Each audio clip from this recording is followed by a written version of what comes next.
গলার স্বর একদম মেয়েদের মতো। কি করব? নাম প্রকাশে অনিচ্ছুক একজন প্রশ্ন করেছেন। আমি 18 বছর বয়সী তরুণ। আমার গলার স্বর একদম মেয়েদের মতো।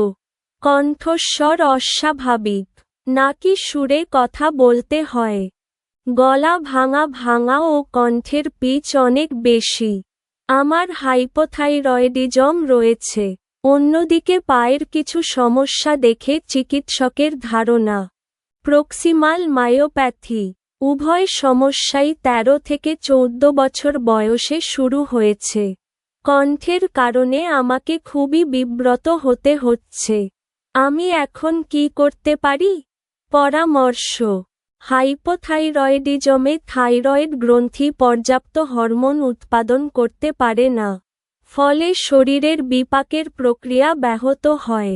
পেশির দুর্বলতা বা প্রক্সিমাল মায়োপ্যাথি সহ নানা ধরনের শারীরিক জটিলতাও দেখা দেয়।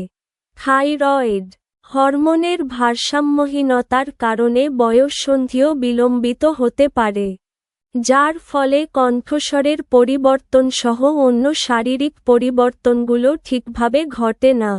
যেহেতু আপনার সমস্যাগুলো 13 থেকে 14 বছর বয়সে অর্থাৎ বয়ঃসন্ধির সময়ে শুরু হয়েছে, তাই কণ্ঠস্বর অস্বাভাবিক হওয়ার পেছনে হরমোনের কারণই প্রধান বলে মনে হচ্ছে। গলার পেশির দুর্বলতাও এক্ষেত্রে ভূমিকা রাখতে পারে। আপনি একজন হরমোন বিশেষজ্ঞ চিকিৎসকের শরণাপন্ন হন। চিকিৎসকের পরামর্শ নিয়ে আবার থাইরয়েড হরমোনের মাত্রা পরীক্ষা করুন এবং প্রয়োজনীয় চিকিৎসা গ্রহণ করুন। পাশাপাশি বয়ঃসন্ধির স্বাভাবিক শারীরিক পরিবর্তনগুলো আপনার ক্ষেত্রে সম্পূর্ণ হয়েছে কি না সেটিও চিকিৎসকের কাছে জেনে নিতে পারেন।